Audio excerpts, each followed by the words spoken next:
the title, Who Are the Israelites? Right? So we're going to prove who the Israelites are today.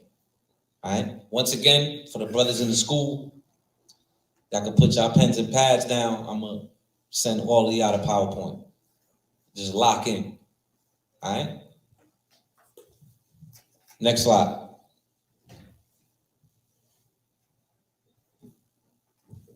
You see, this is the table of contents. So this is what we're going to go through. And everybody clap it up for Yeshaya, man. He did this for me. You know what I'm saying? He did this for me. I edited it up a little bit, make it pretty. Added a couple more slides, you know, because he did a lot. My man's did a lot. You know what I'm saying? So we're going to be going into Israelites in Antiquity. And that's gonna be a little bit shorter, because what we're gonna do is I'm gonna bring this out even more in the future. All right. Then we're gonna do medieval Jews of Europe. We're gonna be Jews of West Africa, Israelites in Pre-Columbian America, and Israelites in slavery. Okay, that's what we're gonna do. Continue. Next slide.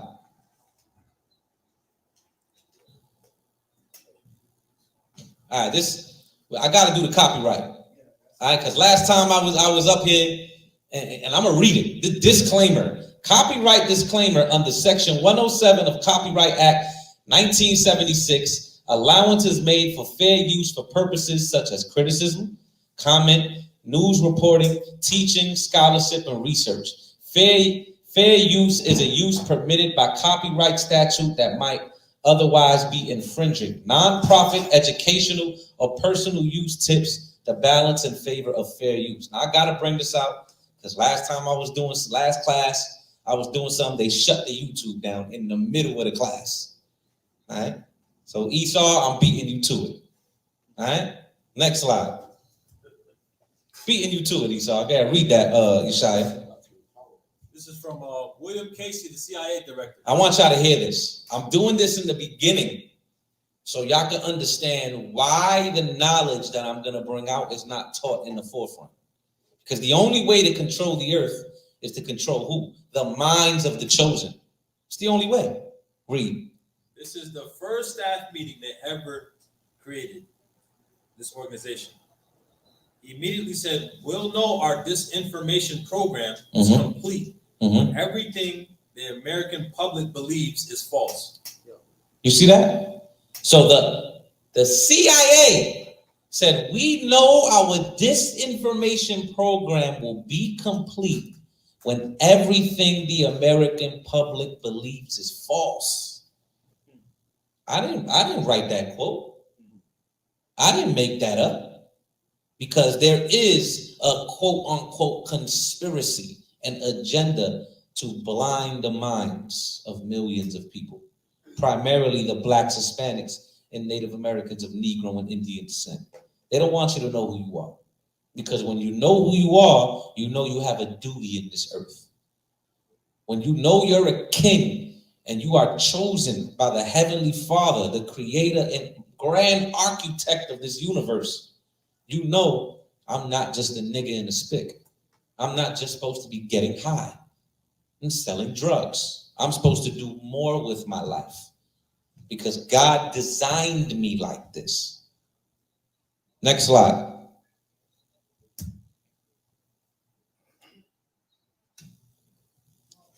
This is the GOAT right here, John D. Rockefeller. He the GOAT, literally a GOAT. Baphomet. Read that out. It's from John D. Rockefeller, created the General Education Board in 1903 to dispense the Rockefeller funds of education. He said, I don't want a nation of thinkers. I want a nation of workers. So he don't want a nation of thinkers. He want a nation of workers. This is why people are programmed to just go and work and pay your bills and work and pay your bills. And out of nowhere, 20 years pass by and you're like, what did I do with my life? What did I do? It just vanished. Next slide, out.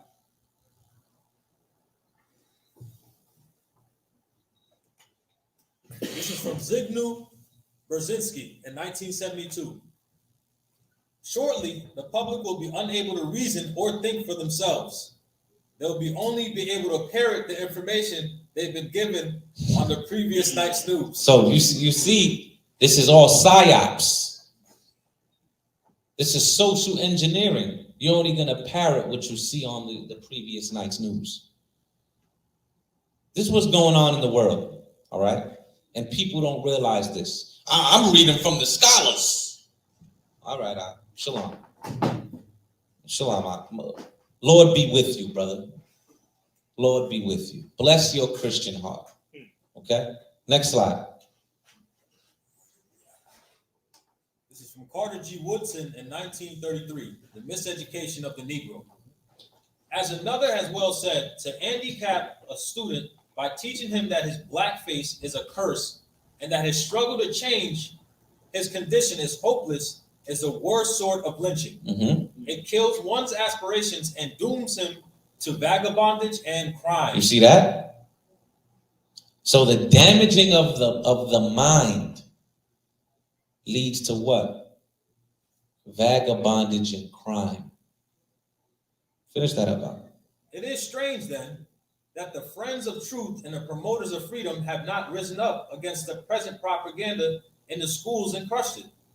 This crusade is much more important than the anti-lynching movement, because there would be no lynching if it did not start in the schoolroom. You see, there will be no lynching if it didn't start in the schoolroom, in the classrooms.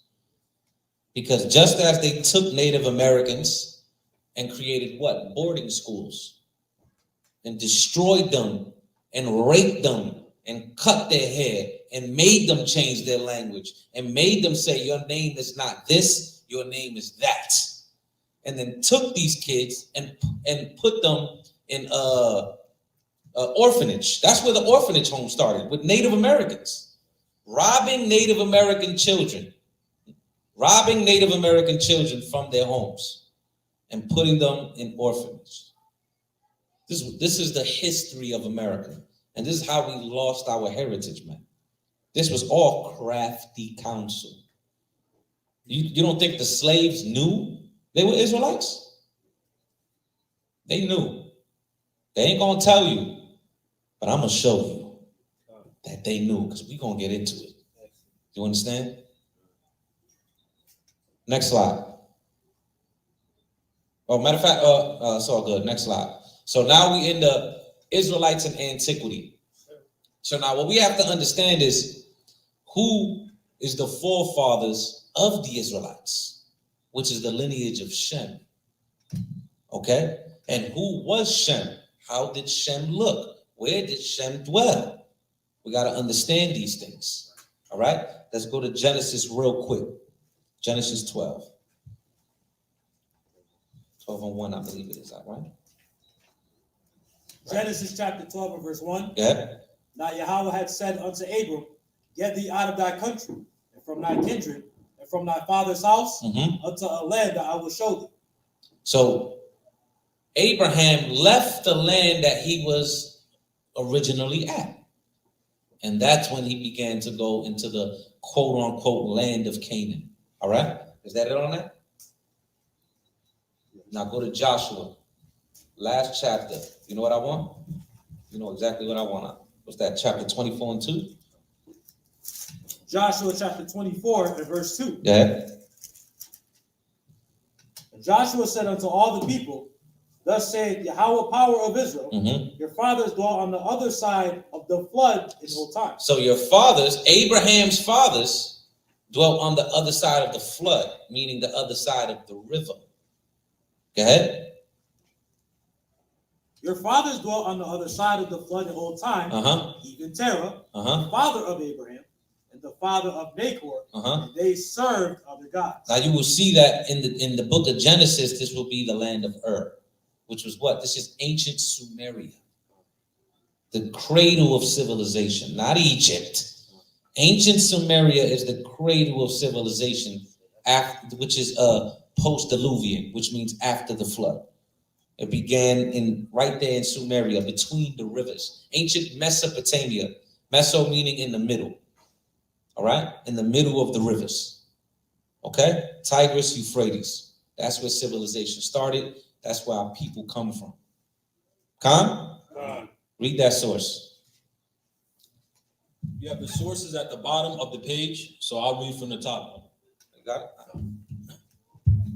Who were the Sumerians and where did they come from? According to the Jewish historian Flavius Josephus, the descendants of Shem, the Arphaxidites, settled in Mesopotamian region south of the Tower of Babel, known as Chaldea. Further evidence that Shem's descendants settled northern Mesopotamia is found in Sumerian cuneiform writing. The cuneiform writers use the word Shumer, not Sumer. So in the cuneiform, it was Shumer, not Sumer. Read. To identify the region. Moreover, in accordance with the Sumerian phonetic law of admissibility, final consonants were not pronounced in speech. So final consonants in cuneiform were not pronounced in speech. Okay, this is very important to understand. Read. This means that the Sumerians most likely pronounced Shumer as Shum. So it wasn't Shumer, it was Shum. Read. Also, the vowels and U are interchanged in Sumerian and Hebrew languages. So the E and the U are interchangeable in the Hebrew languages. This is what the scholars are saying, right? Read. Respectively. This means that the Sumerian word Shum becomes Shem when adopted into the Hebrew language. So Sumeria or Sumeria or Shem is named after our forefathers. So, and this proves what the Bible is saying, because that's where Abraham came from. Finish it up. It seems appropriate that the early Sumerians would name their land after their great forefather, Shem. Yeah, read the source. The source is from The Truth and Science by David Collingridge on page 12. On page, all right, now, Barak, you can bring out your quick precept just to prove it a little bit more. This is Genesis chapter 11 and verse 28. Salat, verse 27. These are the generations of Terah. Terah begat Abram, Nahor, and Haran begat Lot, and Haran died before his father, Terah, in the land of his nativity in Ur of the Chaldees. Now you see that's ancient Sumeria. Come. Next slide.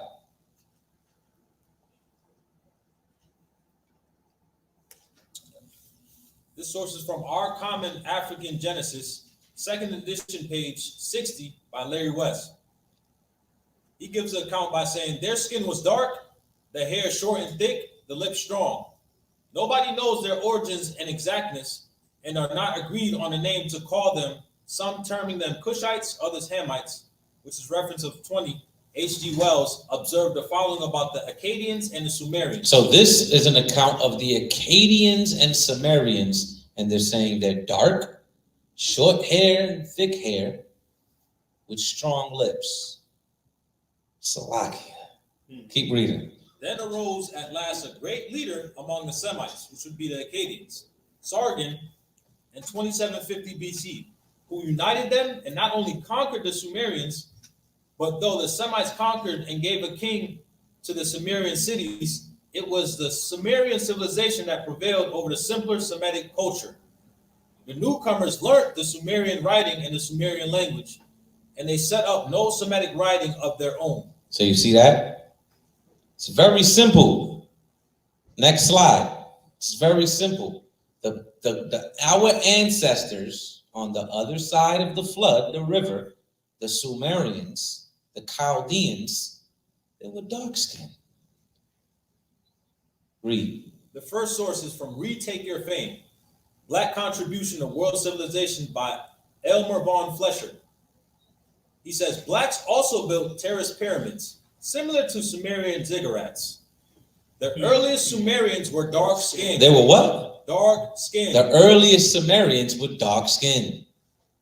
Read. What's the next one? This is the second source from Pirk de Eliezer. This is the Midrash. All right? You like Yawasap. You read the Mid. I read everything, Salakia. I read the Talmud. I study my enemies. All right? Yeah. He said, he specially blessed Shem and his sons, making them dark and comely. Mm-hmm. and he gave them the habitable earth. You see, the Jewish know this. They read this literature. But they don't tell you this. I'm going to read it, right? He especially blessed Shem and his sons, making them dark and comely. Next slide. They don't want you to know these things. This is in the Midrash. They read this, right? They abstain that more than the damn Torah, man. That and the Talmud. They said their sages wrote that. Right. Read. The next source is Introduction to African Civilization by John G. Jackson. Traces of these early men were found as a result of excavation near Jerusalem in 1928, and later in caves at Mount Carmel due to excavators assigned to them the name the Tufians, and they remain to this day the greatest riddle in archaeology. Even Sir Arthur Keith agrees that they are clearly Negroid protagonists. They are clearly Negroid. Read. With wide faces, flat noses, and long, large heads. That's disrespectful. Slack it. Yeah, keep reading. So Arthur goes on to say that these early Palestinian blacks. These what? Early Palestinian blacks. Go ahead. May have been the ancestors of the Semites and Arabs of biblical times. Wow. I could stop here. I could be like, class over. Shalom. Yawasap, y'all. I could stop right here. But we're going to keep going. When I tell you the sources is just going to pile up and pile up and pile up. Go ahead.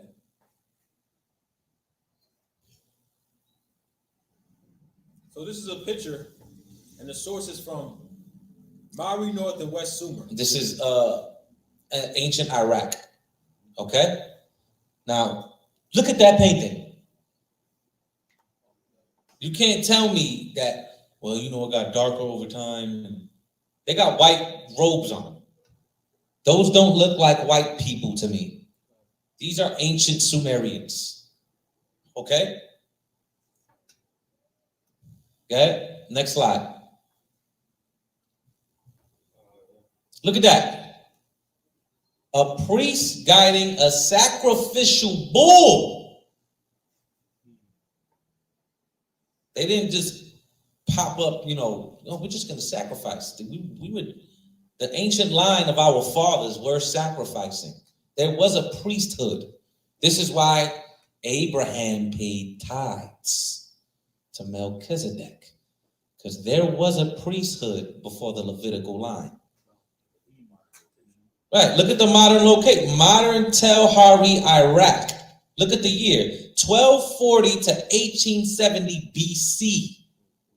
In the same location, Mari. This is Iraq.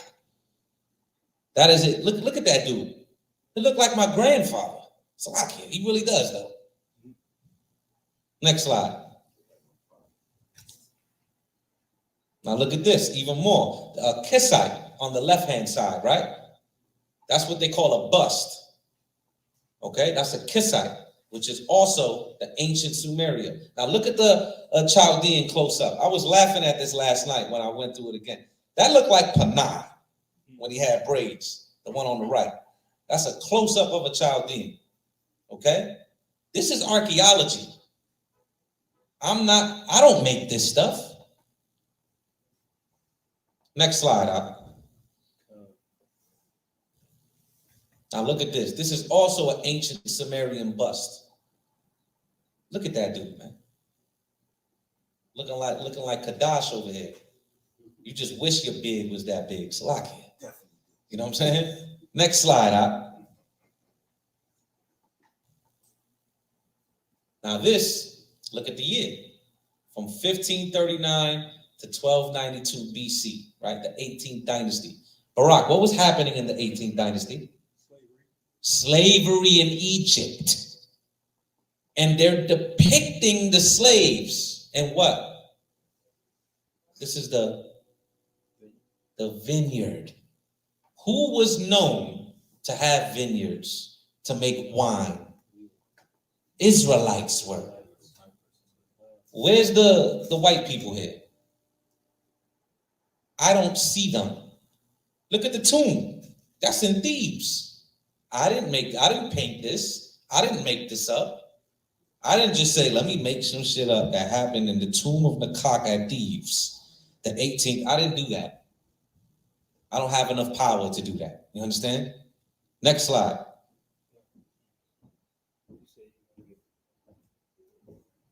Now look, Hebrews making mud bricks, okay? Mud bricks was only used in certain dynasties in the Middle Kingdom. Mud bricks is also quoted in the book of Exodus. You got that precept? Read the precept, right? This shows you that the Bible is valid because somebody during the time of Greece, which when they say a lot of this was written, it was more written during the time of Greece. This is what these people say. They won't know that mud bricks was being used during these dynasties that we were in captivity. Doesn't make sense. Read that. This is Exodus chapter 5 and 5 and 7. It says, "You shall no more give the people straw to make brick.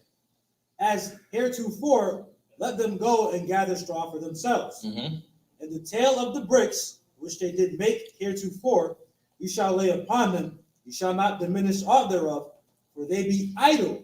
Therefore they cry, saying, Let us go and sacrifice to our God." So you see that? Archaeology lining up with the Bible. You can't make this up. You can't make this stuff up. Now it's evident. You see it. You see the sources on the right-hand side, the Oxford history of the biblical world. You see the pictorial history of the Jewish people, even though we ain't ish, right? It's very simple. You can't make this stuff up. You see the tomb that it was found in, also in Thebes. All right, next slide. Now this, right? Read that in the bottom. Huh?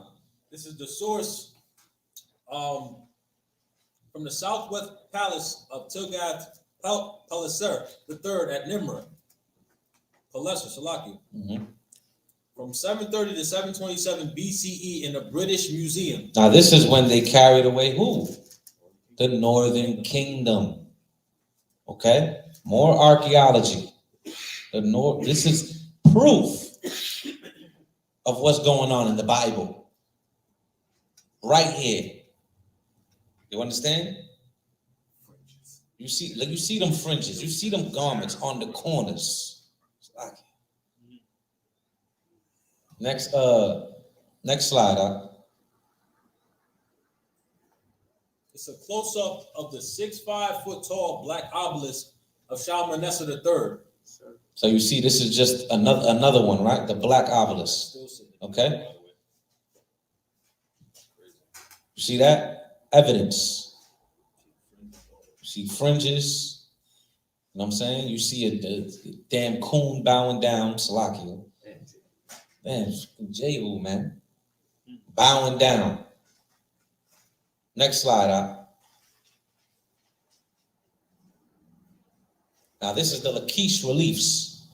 We're going to get into this a little bit more in the following slides. This is Judeans, right? Now, on the left-hand side, you see them laying down, dead bodies, right? Do me a favor, Abayak, Baba Kushak, can you zoom in a little bit to the left-hand side? If you can.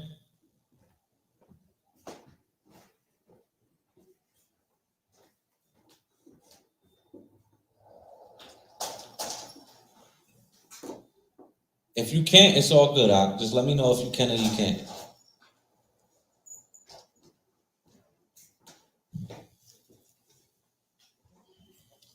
Well, if you look at the left-hand side, right, I want you to look at their hair texture. You see the salaki, you see the naps. You understand? That's when you see hair of wool. Now, if you look at the right-hand side, this is them carrying them away with their sackcloth on. That's why there's no fringes, because they have undergarments, sackcloth on. Go back.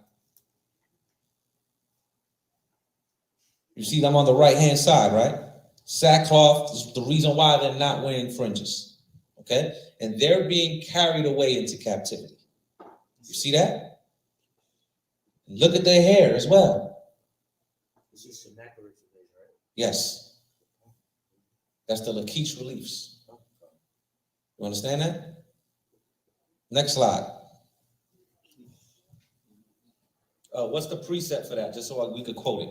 This is 2 Chronicles chapter 32 and verse 9. Go ahead. After this did Sennacherib, king of Assyria, send his servants to Jerusalem, but he himself laid siege against Lachish and all his power with him unto Hezekiah, king of Judah, and unto all Judah that were at Jerusalem. You can't make this up. Now look at this one. The Illustrated Library of the World and Its People, volume Israel and Turkey, right? Written in 1966 to 1968. This is page 94. Exiled Israelite musicians.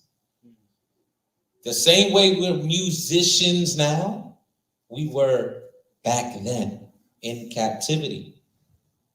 Look at those men. Nice big braids on them. You understand that?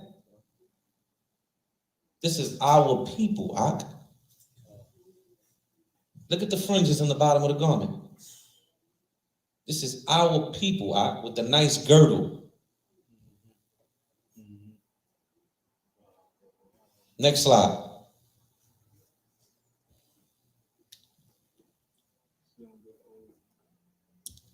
That's a Jewish book printed in Jerusalem. Views of the Biblical World. This is volume 3, International Publishing Corporation in Jerusalem. This is in 1960, page 110. Dead Israelites and Israelite exiles. Now you see on the left-hand side, you see the artifact. On the right-hand side, it's a zoom in of the artifact. Look at the dead Israelites.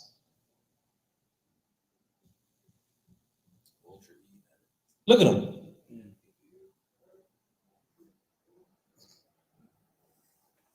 Where's a Jewish man? I am a rabbi of Green, in Brooklyn.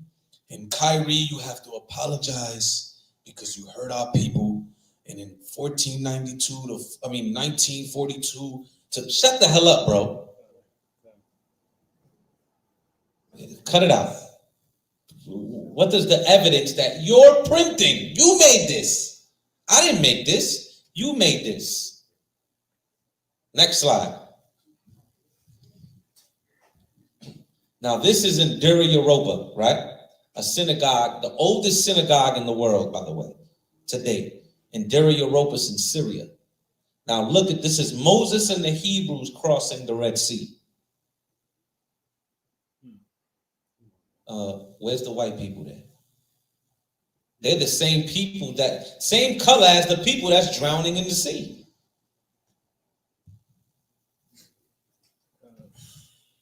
Next slide.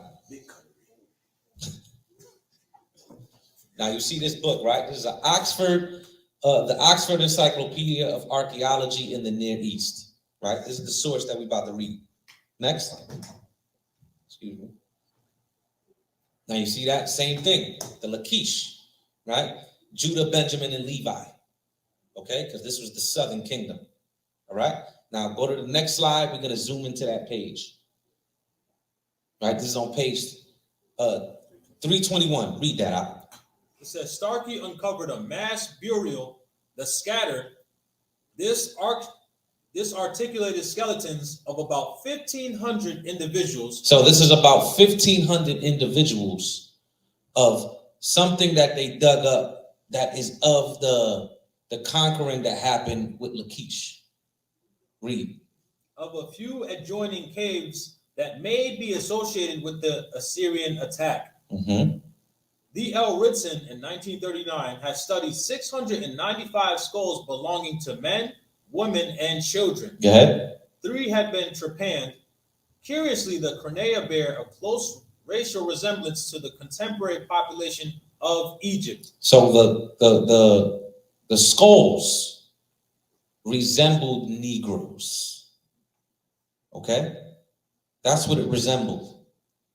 So the people that were being taken from Lachish by Sennacherib, we just read that in the scriptures, resembled Negroes. Not just the reliefs, the actual skulls that they dug up. You understand that?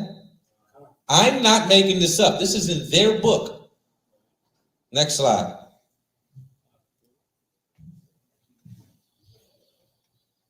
Now, I put this in here just for a little bit of fun. Go ahead, you know what to do. This is Ruddy. Oh, read the source real quick. Pictorial Bible Dictionary. By Zondervan. By the Zondervan. Shout out to Zondervan. Go ahead. It's Ruddy. A word used to refer to a red or fair complexion in contrast to the dark skin of the Hebrews. In contrast to the dark skin of the Hebrews. I just threw this in there just to be funny. Why not? Oop. Next slide.